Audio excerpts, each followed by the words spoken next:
කොහොමද හමුනව අද වීඩියෝ එකකින් පෙන්වන්නේ ක්ලියර් කෝට් එක කරන වීඩියෝ එකක් මේ ඉවර කරලා තියෙන වැඩ දෙක ක්ලියර් කෝට් එක කරන්න තියෙනවා මම ඔයගොල්ලන්ට පොඩි ටිප් එකක් කියලා දෙන්න හිතුවා ඒ කියන්නේ ඔයගොල්ලන්ට අයිඩියා එකක් තියෙනවා සාමාන්‍යයෙන් ගන්න එකක් දැන් මගේ පරණ වීඩියෝස් වල තියෙනවා ගන්න එක කොහොමද ඇඩ්ජස්ට් කරන්නේ කියලා හැබැයි මටත් අමතක වෙච්ච කාරණයක් තියෙනවා ඒක මට ඇත්තටම අමතක වුණා කියන්නේ වැඩ කරන නිසා මේ එච්චර ක්ලික් වුන්නේ නැහැ කොහොම මේ කියන්න ඕනේද නැද්ද කියන්නේ හැබැයි මගේ මීට ටික දවසකට කලින් දෙතුන් දෙනෙක් පර්සනලි මැසේජ් කරලා අහලා තිබ්බා ෆෑන් එක ඒ කියන්නේ ගන්න එකේ ෆෑන් ඇඩ්ජස්ට්මන්ට් එක කොහොමද කරගන්නේ ක්ලියර් කෝට් එක. ඒ කියන්නේ සම ගොඩක් අය ප්‍රශ්නයක් තියෙනවා ගන්න එකේ ෆ්ලුයිඩ් නොසල් එක එයා රේෂියෝ එක දැන් කට්ටිය ඇඩ්ජස්ට් කරන්න දන්නවා. නමුත් කොහොමද ඒකට හරියන්න ෆෑන් එක ෆෑන් පැටර්න් එක කොහොමද ඇඩ්ජස්ට් කරගන්නේ කියලා මම අද කියලා දෙන්නේ ඔයගලන්ට ඒක කොහොමද කරගන්නේ කියලා.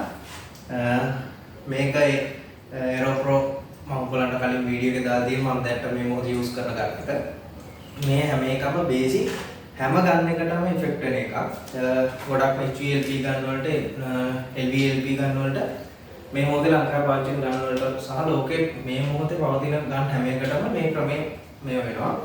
ඕගොල්ලන්ට පුළුවන් මේ සිස්ටම් එක අනුගමනය කරන්න. හැබැයි හොඳට මතක තියාගන්න ක්ලියර් කෝට් එකක්, බේස් කෝට් එකක්, ඒ වගේම කවුරුත් නොහිතන ප්‍රයිම් එකක් ගන්න හැම මොහොතකම පුළුවන් නම් අපේ ගන්න එක අනිවාර්යෙන් එයාර රෙගියුලේටර් එකක් යූස් කරන්න.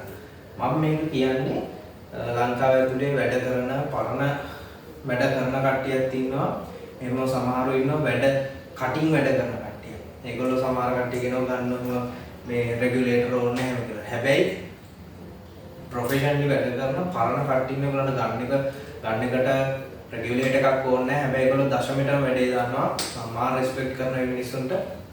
හැබැයි මම මේ කියලා දෙන්නේ මේ මොහොතේ ඕගොල්ලෝ දැන් NVQ එකක් ගන්නවා නම් හැබැයි ඕගොල්ලෝ මේ සබ්ජෙක්ට් එකට අලුත් නම් ඕගොල්ලෝ මේකට ආසයි නැහැ. හැබැයි මතක තියාගන්න අපි TDS එකට ගැලපෙන්න වැඩ කරනවා නම් අපිට ගොඩාක් වෙන්න තියෙන අපහසුතා වලට උත්තර හොයාගන්න පුළුවන්. දැන් සාමාන්‍ය බේස් කෝට් එකක ක්ලියර් කෝට් එකක ප්‍රොඩක්ට් එක තියෙන මැටීරියල් එක ප්‍රොඩක්ට් මැටීරියල් එක තියෙන කම්පැනි එක TDS එකක් තියෙන ටෙක්නිකල් ඩේටා ෂීට් එකක් තියෙනවා. ඒකට ඒකේ තියෙනවා PSI ප්‍රමාණයක්. ඒක සමහර වෙලාවට අපිට ඕන විදිහට වෙනස් කරගන්න පුළුවන්. ඒක අත්දැකීම අනුව වෙනස් වෙන දෙයක්. මම මේ අද කියලා දෙන්නේ ඔයාලට කොහොම මොන PSI එකටද කොහොමද ක්ලියර් කෝට් එක කරන්නේ ෆෑන් ඇඩ්ජස්ට්මන්ට් එක. ඔයගොල්ලෝ හොඳට මතක තියාගන්න. ඒ කියන්නේ ෆෑන් ඇඩ්ජස්ට්මන්ට් එක. දැන් සාමාන්‍යයෙන් මේ ගන්න එකේ නම් අඩියකට ආසන්න ප්‍රමාණය ලොකු ෆෑන් එකක්. ඒක සාමාන්‍යයෙන් ලොකු විත් එකක් තියෙන ෆෑන් එකක් තියෙනවා. ඒක සම්පූර්ණ දැන් අපි මේ ෆෑන් ඇඩ්ජස්ට්මන්ට් එක හරියටම හරියන්නේ ක්ලියර් කෝට් එකට විතරයි. අපි බේස් කෝට් එකට ගන්නකොට බේස් කෝට් එකකට මේක يعني සොලිඩ් කලයකට මේක නියමටම පුළුවන්. හැබැයි මෙටලික් එකක් නම් පුළුවන් තරම් ඔයගොල්ලෝ try කරන්න පොඩ ලොකු ෆෑන් පැටර්න් එකකට යන්න. මොකද හේතුව මෙටලික් එක කැටටික ස්ප්‍රේ වෙනකොට ලොකු ෆෑන් එකක් තියෙන එක කවරේජ් එකට හරි ලේසි. දැන් මේක ටැංක් එකයි ෆෙන්ඩර් මේකට මහ ලොකු එකක් නෙමෙයි. නමුත් මම ඔයාලට ළඟට මේක පෙන්නන්නම් මේක කොහොමද බේස් කෝට් එකේ තියෙන පර්ල් ගතිය ඇවිල්ලා තියෙන්නේ කියලා. ඒක මොකද අපි ලොකු පැනල් එකකට කාර්යයකට ෆෑන් එකකට ගන්නවා නම් ෆෑන් එක ලොකු වෙන තරමට අපිට හොඳයි. ඒකට මැටීරියල් කොහොමද ඒකට ස්ප්‍රේ වෙන්න ඕන කියන එක ඒක පොළවේ තියාගන්න ඕනේ දෙයක්. මම අද ඔයගලන්ට පෙන්නන්නම් කොහොමද ෆෑන් එක ඇඩ්ජස්ට් කරන්න කියලා. එහෙනම් මම ක්ලියර් කෝට් එක කොහොමද කරගන්නේ කියන එක මගේ පරණ වීඩියෝස් වල තියෙනවා ක්ලියර් කෝට් එක කරන්නේ කොහොමද කියලා. මේකෙත් අපි කියමු මොකද අපි අනිවාර්ය ක්ලියර් කෝට් එක ඉවර කරන්න බෑ වැඩ. මම පෙන්නන්නම් කොහොමද කරන්නේ කියලා. ක්ලියර් එක ගන්න එකට දාගෙන ඉවරයි. සද්දේ ප්‍රශ්නයක් වුණොත් මම ඒක වොයිස් කරන්නම්. මොකද එක්සෝස් ෆෑන් දැන් මහම් පොඩ්ඩක් සද්ද එන කඩුවේ. සාමාන්‍යයෙන් දැන් ඔයගොල්ලෝ දන්නවා සාමාන්‍යයෙන් මම ක්ලියර් කෝට් එකක් ස්ප්‍රේ කරන්නේ සාමාන්‍යයෙන් 2 bar. ඒ කියන්නේ 29 PSI.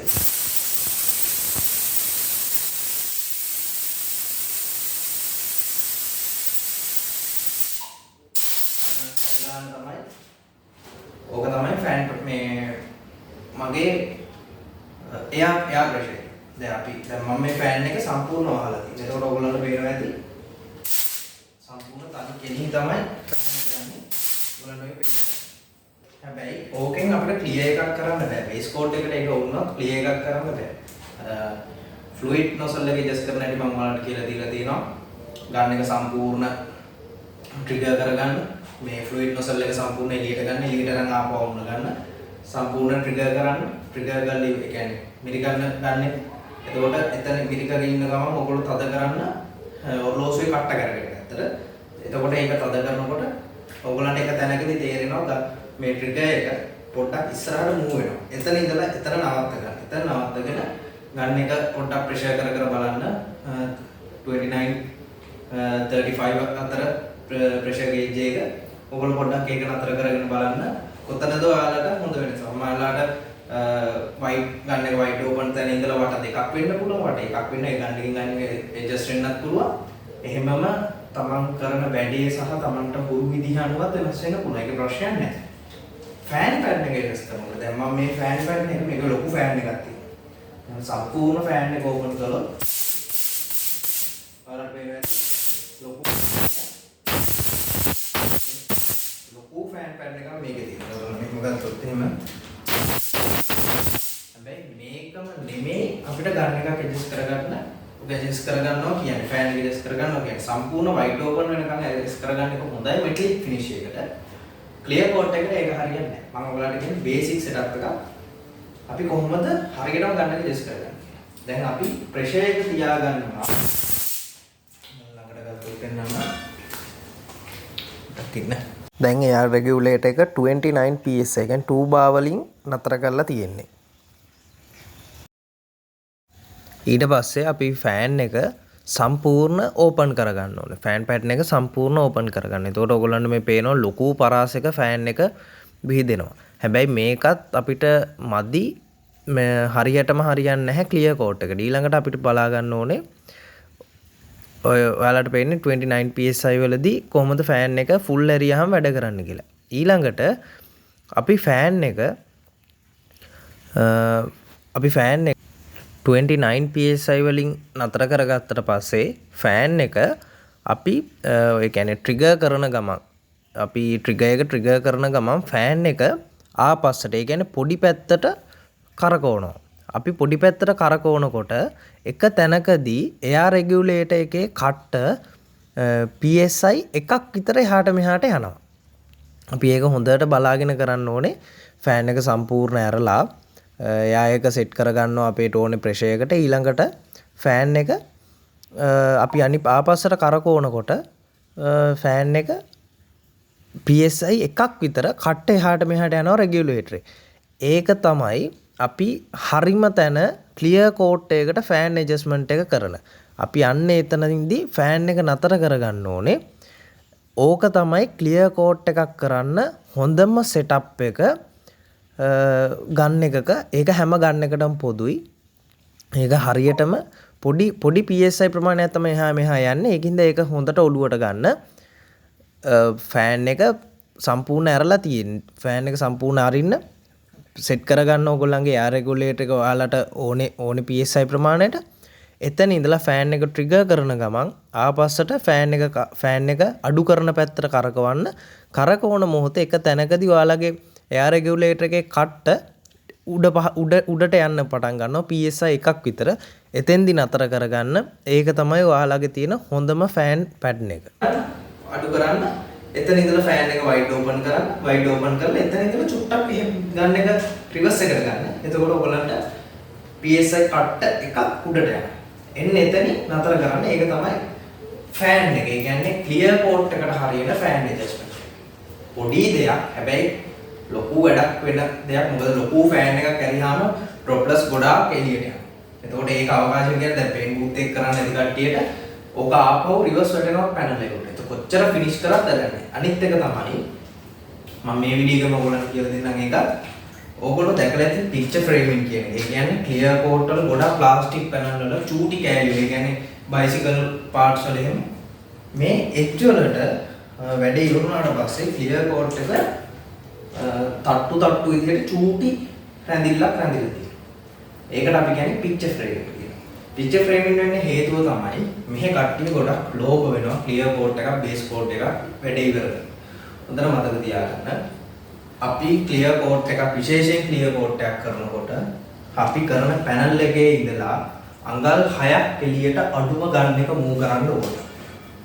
හොඳට මතක තියාගන්න අපි ක්ලියර් කෝට් එක කරන පැනල් එකේ ඉඳලා අඟල් 6ක් මූව් කරන්න. දැන් අපි හිතමුකෝ මේ පැනල් එක මේ මෙතන පැනල් එක මේක මෙතන නම් තියෙන්නේ. අපි ගන්න එක මෙතනින් නතර කරන්නේ නැහැ. මෙතන ඉඳලා අඟල් 6ක් විතර මේ පැත්තට එළියට යවන්නම ඕනේ. ඒ තමයි හරි විදිහට බේස් කෝඩ් එකක් ඉවර වෙන ක්‍රමය. ඒක හොඳට මතක තියාගන්න. මැටීරියල් වලට ලෝභ වෙන්න එපා. ප්‍රොඩක්ට් එකේ වැඩේ අවුට්පුට් එක ගැන හිතන්න. ප්‍රොඩක්ට් වලට ලෝභ වෙන්න එපා. ඕක තමයි බේසික් සෙටප් එක. අපි මේ ටික ඉවර කරලා බලමු කොහොමද ෆිනිෂ් එක කියලා. මේක පොඩක් රෑ වෙලා තියෙන්නේ. පොඩි සීතල ගතියක් තියෙනවා. ඒකින්ද අපි ඉක්මනට වැඩේ ඉවර කරමු. බලමු මේ රිසල්ට් එක කොහොමද කියලා.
ඉවරයි. ඔය විදිහට තමයි වැඩ ඉවර කළේ. ඉවර කරපු වැඩේ වීඩියෝ ටික මම මේ කතාවෙන් පස්සේ දාන්නම්. මම හිතනවා මොකක් හරි දැනුමක් ගන්න ඇති කියලා.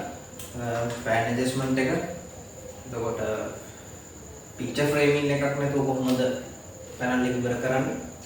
ඒ වගේ දේවල්. මම ඉස්සරහට කියලා දෙන ක්ලියර් රන් එකක් ගියාට පස්සේ ගොඩක් අය සමහරව හිතනවා ක්ලියර් රන් එකක් යන්නේ කියන එක මේ පේන්ට් එක නෙට හොඳ නෑ එහෙම යන්නේ නෑ. ඒක බොරු. ඕනම ප්‍රොෆෙෂනල් පේන්ට් එකනේ ක්ලියර් රන් එකක් යන්න පුළුවන්. ඒක කිසිම කේස් එකක් නෑ. ඒකට හේතු වෙන්න පුළුවන් මික්සින් රේෂියෝ එකේ ප්‍රශ්නයක්, අපි ගන්න එක මූව් කරන එකේ පොඩි ප්‍රශ්නයක්, ඇඩ්ජස්ට්මන්ට් එකේ ප්‍රශ්නයක්, ක්ලියර් කෝඩ් ඒ කියන්නේ දැන් එකම බ්‍රෑන්ඩ් එකේ ක්ලියර් කෝඩ් එකක් යූස් කළා වෙනස් බ්‍රෑන්ඩ් එකට යනකොට ඒකේ thickness එක දන්නේ නැතුව යන්න පුළුවන්. no issue. ක්ලියර් කෝඩ් රන් එකක් ගියාට පස්සේ ඒක කොහොමද රිකවර් කරන්නේ? ඒ මොහොත රිකවර් කරන්නත් පුළුවන්, පස්සේ රිකවර් කරන්නත් පුළුවන්. ඒක මම ඉස්සරහට එන වීඩියෝ එක මම පෙන්නන්නම්. මේ විදිහට තමයි වැඩේ ඉවරුනේ. හොඳ අවුට්පුට් එකක් ආවා. මිරර් ෆිනිෂ් කියන එක ඔයගොල්ලන්ට අමුත්තක් වෙන්න බෑ. දැන් ගොඩක් වීඩියෝ වල මම කියලා තියෙනවා. ඒකට බය වෙන්න එපා. පුරුදු වෙන්න, වැඩ කරන්න. එතකොට ඔයාලට පුළුවන් කොහොමද වැඩේ එන්ඩ් වෙන්නේ කියලා හිතාගන්න. මෙතන වීඩියෝ එක එන්ඩ් කරන්න. channel එක subscribe කරලා නැත්නම් subscribe කරන්න. මම දැන් social media හැම එකෙම ඉන්නවා. Instagram, Facebook, TikTok. මම Instagram එකේ TikTok එකේ පොඩ්ඩක් වැඩිපුර active.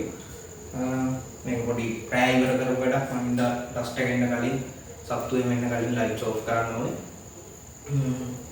ඔය විදිහට තමයි එන්න උනේ. අපි බලමු ඉස්සරහට අලුත් වීඩියෝ එකකින් හම්බෙමු. එන හැමෝටම thank you very much.